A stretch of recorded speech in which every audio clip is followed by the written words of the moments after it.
आज राज्याचे मुख्यमंत्री आदरणीय देवेंद्रजी फडणवीस साहेबांनी या ठिकाणी महाराष्ट्र राज्याचा अर्थसंकल्प हा आज विधानसभा गृहामध्ये मांडला आणि या अर्थसंकल्पामधून या ठिकाणी ह्या महाराष्ट्राला हा अर्थसंकल्प म्हणजे खऱ्या अर्थाने सर्व शेतकऱ्यांना, सर्व उद्योगांना, सर्व नागरिकांना न्याय देणारा हा अर्थसंकल्प आहे। या अर्थसंकल्पामध्ये खऱ्या अर्थाने माझ्या सोलापूर जिल्ह्याला असेल किंवा माझ्या पंढरपूर मंगळवेढा मतदारसंघाला असेल अतिशय चांगल्या पद्धतीनं निधी देण्याचं काम या अर्थसंकल्पामध्ये झालेलं आहे।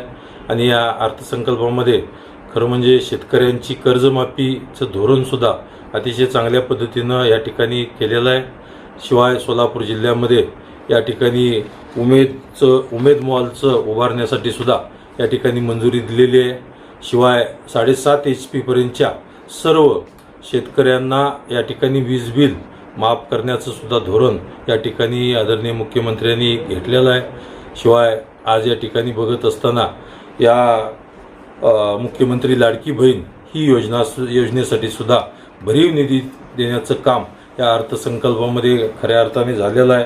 आणि आज या निमित्तानं या पंढरपूर मंगळवेढा मतदारसंघामध्ये या अनेक रस्ते, पूल आणि मंगळवेढ्याची जी महत्त्वाकांक्षी योजना आहे 24 गावची उपसा सिंचन योजना, या उपसा सिंचन योजनेला सुद्धा 60 कोटी रुपये त्या ठिकाणी तरतूद केलेली आहे।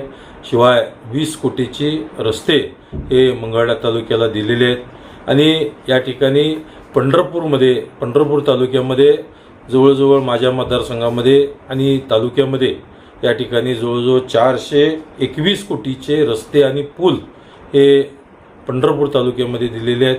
आणि नक्कीच यामुळं माझ्या मतदारसंघामध्ये जवळजवळ 500 कोटीहून अधिक निधी या ठिकाणी देण्याचं काम या अर्थसंकल्पामध्ये आदरणीय मुख्यमंत्री देवेंद्रजी फडणवीस साहेब, या राज्याचे उपमुख्यमंत्री एकनाथजी शिंदे साहेब, या राज्याचे दुसऱ्या आमच्या उपमुख्यमंत्र्या सुनेत्राताई पवार या निमित्तानं खरं म्हणजे या सार्वजनिक बांधकाम खात्याचे मंत्री शिवेंद्र महाराज भोसले आणि या आमच्या भारतीय जनता पार्टी प्रदेशाचे अध्यक्ष रवींद्र चव्हाण साहेब, सोलापूर जिल्ह्याचे पालकमंत्री जयकुमारजी गोरे साहेब यांच्यामुळं या ठिकाणी हा निधी या निमित्तानं माझ्या मतदारसंघाला मिळाला।